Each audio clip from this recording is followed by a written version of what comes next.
YCP party గొడ్డలి పార్టీగా గుర్తింపు పొందిందని మంత్రి నిమ్మల రామానాయుడు తీవ్రంగా విమర్శించారు. గత ప్రభుత్వ విధ్వంస పాలన నుంచి కూటమి ప్రభుత్వంలో వికాసం వైపు పరిపాలన సాగుతోందని తెలిపారు. అయినా అధికారం కోసం గొడ్డలి పార్టీ అభివృద్ధికి అడుగడుగునా అడ్డుపడుతూ రాక్షసత్వాన్ని చాటుతోందని విమర్శించారు. గొడ్డల పార్టీ కుట్రలు కుతంత్రాలు మనం చూసాం.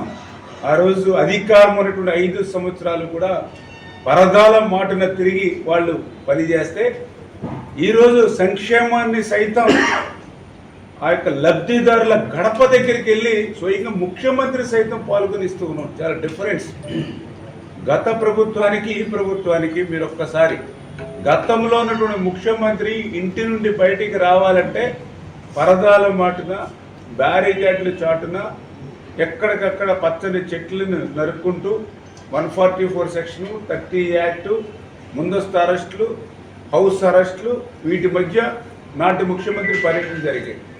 కానీ నేటి ముఖ్యమంత్రి డైరెక్ట్గా ఒక పేదవాని ఇంటికి వెళ్ళి ఆ పేదవాళ్ళ దగ్గరే ఆ యొక్క సంక్షేమ కార్యక్రమాలు గడప దగ్గర అందిస్తూ అంటే ఎంత వ్యత్యాసం ఉందో.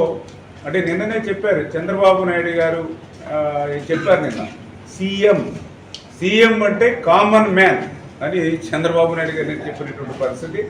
ఆ రకంగా ప్రజలకి దగ్గరగా ఇవాళ సంక్షేమాన్ని ఈరోజు తెలుగుదేశం, జనసేన, బీజేపీ ఓటమి ప్రభుత్వం ఇస్తూ ఉన్నటువంటి పరిస్థితి. ఈరోజు రాష్ట్రాన్ని ఏదైతే గత ప్రభుత్వం చేసినటువంటి విధ్వంసం నుంచి ఈరోజు ఈ ప్రభుత్వం